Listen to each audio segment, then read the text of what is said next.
નમસ્કાર ગુજરાત। આજના મુખ્ય સમાચારોની અંદર દિવ્યાંગ વિદ્યાર્થીઓ માટે સરકારનો મોટો નિર્ણય। પીએમ મોદીએ આજે ફરી કર્યું મોટું એલાન। 31 ડિસેમ્બર પહેલાં પતાવી લ્યો આ કામ। લાયસન્સ અને આરસીને લઈ મોટો નિર્ણય। ખેડૂતો આ તારીખે કરશે નવા જૂની અને બીજા અન્ય સમાચારોની માહિતી આજના આ વિડીયોમાં આપણે મેળવીશું। તો જે પણ મિત્રો આપણી આ ચેનલની અંદર નવા આવ્યા છે તે મિત્રોને ખાસ વિનંતી કરું કે ચેનલને મિત્રો જરૂરથી સબસ્ક્રાઈબ કરી લેજો। આજના મિત્રો પહેલા સમાચારની વાત કરીએ તો દિવ્યાંગ વિદ્યાર્થીઓ માટે સરકારનો મોટો અને મહત્વનો નિર્ણય મિત્રો સામે આવી ગયો છે। ખાસ મિત્રો દિવ્યાંગ વિદ્યાર્થીઓ છે તેમના માટે મિત્રો મોટી ખુશખબર સામે આવી ગઈ છે। સરકારે પણ મિત્રો હવે તેમના સામે જોયું છે અને સરકારે પણ તેમના હિતમાં મોટો નિર્ણય કર્યો છે। જેમાં મિત્રો ડિટેલમાં વાત કરીએ તો રાજ્યના શિક્ષણ વિભાગ દ્વારા ધોરણ 9 થી 12ના અભ્યાસ કરતા દિવ્યાંગ વિદ્યાર્થીઓ માટે પરીક્ષાના નિયમોમાં મોટી રાહત જાહેર કરવામાં આવી ગઈ છે। સરકાર દ્વારા બહાર પાડવામાં આવેલા નવા પરિપત્ર મુજબ દિવ્યાંગ બાળકોને પરીક્ષાના પ્રશ્નપત્રો પૂર્ણ કરવા માટે મિત્રો સામાન્ય વિદ્યાર્થીઓ કરતાં વધુ સમય ફાળવવામાં આવશે।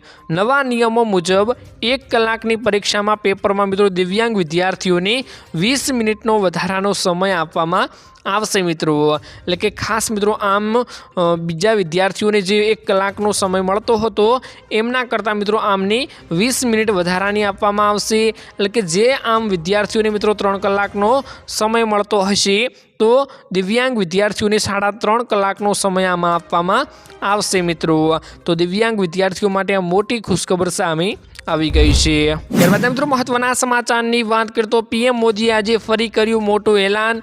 ખાસ મિત્રો નરેન્દ્રભાઈ મોદી અવારનવાર મોટા એલાનો કરતા હોય છે, તેમાં મિત્રો આપણને મોટી ભેટો આપવામાં આવતી હોય છે। ખાસ કરીને ખેડૂતો માટે અનેક યોજનાઓ નરેન્દ્રભાઈ મોદી દ્વારા મિત્રો ચાલુ કરવામાં આવી છે। ખાસ કરીને ખેડૂતો તેનો લાભ પણ લઈ રહ્યા છે। અત્યારે ઘરે ઘરે કહીએ તો પણ નીર આવી ગયા છે, તેમાં પણ નરેન્દ્ર મોદીનો પ્રતાપ આપણને જોવા મળી રહ્યો છે। ખાસ મિત્રો વાત કરીએ તો પીએમ મોદીએ ફરી એકવાર આસામથી કોંગ્રેસ પાર્ટી ઉપર નિશાન સાધ્યું હતું અને કહ્યું કે પીએમ મોદીએ મિત્રો ખાસ કહ્યું કે આજે અમારી ડબલ એન્જિનની સરકાર પણ કોંગ્રેસ પાર્ટી દ્વારા ઊભી કરાયેલી સમસ્યાઓનું નિરાકરણ લાવી રહી છે। એટલે કે જે કોંગ્રેસે મોટી મોટી સમસ્યાઓ ઊભી કરી હતી તેમના સમયમાં તેનું નિરાકરણ અત્યારે અમે લાવી રહ્યા છીએ। આસામની જેમ મિત્રો દેશના અન્ય રાજ્યોમાં પણ મિત્રો ઘણી બધી ખાતની ફેક્ટરીઓ બંધ થઈ ગઈ હતી। જનતાને સંબોધન કરતા મિત્રો પીએમ મોદીએ કહ્યું હતું કે પહેલાં ખેડૂતોને યુરિયા માટે લાઇનોમાં ઊભા રહેવું પડતું હતું, પરંતુ અત્યારે ખેડૂતોને લાઇનમાં ઊભા રહેવાનું આવતું જ નથી, કેમ કે અત્યારે યુરિયા ખાતર એટલો મળવા લાગ્યો છે। ખાસ મોદીના પ્રતાપે અનેક જગ્યાઓએ યુરિયા ખાતર મળી રહ્યું છે તેવું નરેન્દ્રભાઈ મોદીનું કહેવું છે, પરંતુ અત્યારે પણ ખેડૂત યુરિયા ખાતર માટે લાઇનમાં ઊભો રહેતો આપણને જોવા મળી રહ્યો છે। ખાસ મિત્રો આના વિશે તમારું શું કહેવું છે, તમારો પણ રાય જરૂરથી તમારી રાય મિત્રો કમેન્ટ બોક્સમાં જણાવજો। અને પોલીસ ખેડૂતો ઉપર લાઠીચાર્જ કરતી હતી। કોંગ્રેસ દ્વારા વધુ ખરાબ થયેલી પરિસ્થિતિને સુધારવા માટે અમારી સરકાર એટલે કે નરેન્દ્ર મોદીની સરકાર અથાક મહેનત કરી રહી છે। તેવી જ રીતે મિત્રો નરેન્દ્રભાઈ મોદીએ પ્રધાનમંત્રી બન્યા બાદ જનતાને બહુ મોટી રાહતો આપી છે, બહુ મોટી ભેટો આપી છે આપણે માનીએ છીએ, પરંતુ જે યુરિયા ખાતરવાળી વાત કરી તેમાં અત્યારે પણ મિત્રો ખેડૂત યુરિયા ખાતર માટે લાઇનમાં ઊભો રહેતો આપણને જોવા મળી રહ્યો છે। પરંતુ મિત્રો ખાસ મોટી મોટી યોજનાઓ વિશે વાત કરીએ તો નરેન્દ્રભાઈ મોદીએ જે મિત્રો પીએમ કિસાન સન્માન નિધિ યોજના અંતર્ગત 2000 રૂપિયાનો હપ્તો પણ તેમણે શરૂ કરાવ્યો છે। અત્યારે નર્મદાના નીર પણ ઘર સુધી આવ્યા છે, તેમાં પણ મિત્રો તેમનો મોટો પ્રતાપ છે। ખાસ કરીને તેમનો આભાર માનીએ તો પણ આપણા માટે બહુ ઓછો કહેવાય। અને તમારું મંતવ્ય મિત્રો તમારું શું કહેવું છે, તમારા મતે શું કહેવું છે, જરૂરથી કમેન્ટ બોક્સમાં તમારી રાય જણાવી આપજો।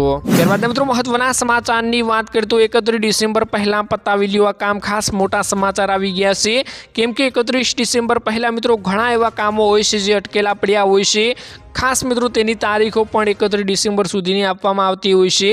કોઈ પણ તમારું કામ પડ્યું હોય તો ખાસ મિત્રો પતાવી લેજો, નહીંતર તેની 31 ડિસેમ્બર છેલ્લી તારીખ હોઈ શકે છે. ખાસ મિત્રો વાત કરું તો પીએમ આવાસ યોજનામાં અરજી કરવાની છેલ્લી તારીખ પણ જે લોકો પોતાનું ઘર બનાવવા માંગે છે, પ્રધાનમંત્રી આવાસ યોજના કે PMAY યોજના હેઠળ 2.5 લાખ રૂપિયા સુધીની સરકારી સહાય મેળવવા માંગે છે, તેમના માટે અરજી કરવાની તારીખ લંબાવવામાં આવી ગઈ છે. અને આ યોજનામાં અરજી કરવાની અંતિમ તારીખ 31 ડિસેમ્બર 2025 છે. આ માટે જરૂરી દસ્તાવેજોમાં આધાર કાર્ડ, આવકનું પ્રમાણપત્ર અને નિવાસ પ્રમાણપત્રનો સમાવેશ કરવામાં આવ્યો છે. તો ખાસ મિત્રો તમારે પણ આમાં અરજી કરવાની બાકી હોય તો પતાવી લેજો, નહીંતર 31 ડિસેમ્બર પછી આ તમને લાભ આમાં નહીં મળે. ત્યારબાદ મિત્રો મહત્વના સમાચારની વાત કરીએ તો લાયસન્સ આરસીને લઈ મહત્વનો નિયમ બનાવવામાં આવી ગયો છે, નિર્ણય લેવામાં આવી ગયો છે. ખાસ મિત્રો વાત કરશું જેમાં મિત્રો આરસી લાયસન્સને લઈ એક મહત્વની અપડેટ સામે આવી છે, જેમાં મિત્રો તમારે હવે ખાસ ચેતવણીઓ આપવામાં આવી ગઈ છે કે આ કામ તમારે પતાવી લેવું જ પડશે, નહીંતર તમે ફસાઈ શકો છો. ખાસ મિત્રો વાત કરું તો યુનિયન રોડ ટ્રાન્સપોર્ટ સિક્યુરિટી ઉમાશંકરે મિત્રો જાહેરાત કરી છે કે ડ્રાઇવિંગ લાયસન્સ અને આરસી બુકમાં એડ્રેસ આધાર કાર્ડ મુજબ હોવું જોઈએ. ડ્રાઇવિંગ લાયસન્સના સુધારાઓ પોતાનું નામ, સરનામું તથા મોબાઈલ નંબર અને અન્ય વિગતો આધાર કાર્ડ મુજબ કરાવવાની રહેશે, એવો નિયમ લાવવા સરકાર વિચારી રહી છે. સરકારનું એવું કહેવું છે કે હાલમાં સરકાર પાસે 12,000 કરોડના ઈ ચલણ એવા પડ્યા છે જેમાં મિત્રો નાણાં વાહન ધારકોના ભર્યા નથી. આથી ગુનેગારોને કાબૂમાં રાખવા અને જે કસૂરવાર મિત્રો વાહન ધારકોને નિર્ભયતાથી ફરે છે તેવા લોકોને પકડવા માટે આ નિર્ણય લેવામાં આવી ગયો છે. ખાસ મિત્રો હવે તમારું લાયસન્સ અને આરસી છે તેનું એડ્રેસ, મોબાઈલ નંબર અને તમારું નામ, જન્મ તારીખ બધું તમારી આરસી અને લાયસન્સ સાથે મિત્રો મેચ થવું જોઈશે. કેમ કે આ અપડેટ તમારે હવે કરાવવું પડશે, કેમ કે સરકારનું એવું કહેવું છે કે 12,000 કરોડના ચલણ મેમાં એમને મિત્રો પડ્યા છે, લોકોએ ભર્યા નથી. તો સરકાર આ પગલું લેવા જઈ રહી છે, જેમાં મિત્રો હવે તમારે લાયસન્સ અને આરસીને આધાર કાર્ડ જેવા એડ્રેસ અને નામ સાથે અને નંબર સાથે મિત્રો મેચ કરાવવું જ પડશે. તમે એકવાર ચેક કરી લેજો કે તમારું આરસી બુક, લાયસન્સ, આધાર કાર્ડ સાથે નામ, નંબર, સરનામું મેચ થાય છે કે નહીં.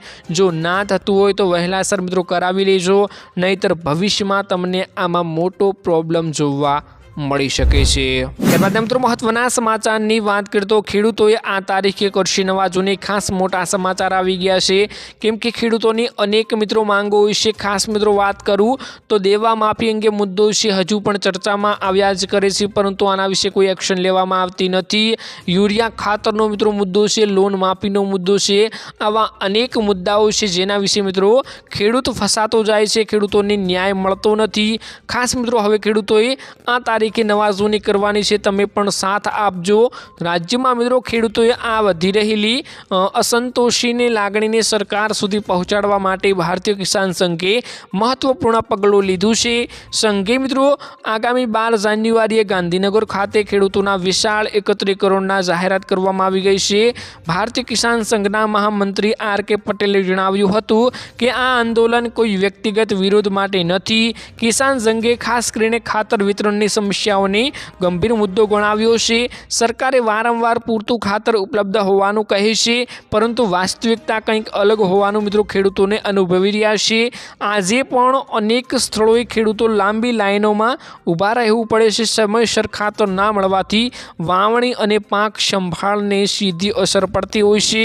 આવી સ્થિતિ માત્ર મિત્રો એક વિસ્તારોમાં નહીં, પરંતુ રાજ્યના અનેક ખૂણામાં મિત્રો આવી ચિંતાજનક સ્થિતિઓ બની રહી છે.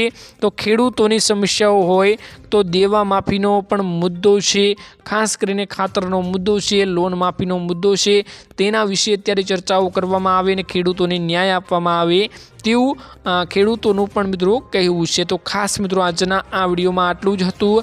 તમારો જે પણ અભિપ્રાય હોય જરૂરથી કમેન્ટ બોક્સમાં જણાવી આપજો.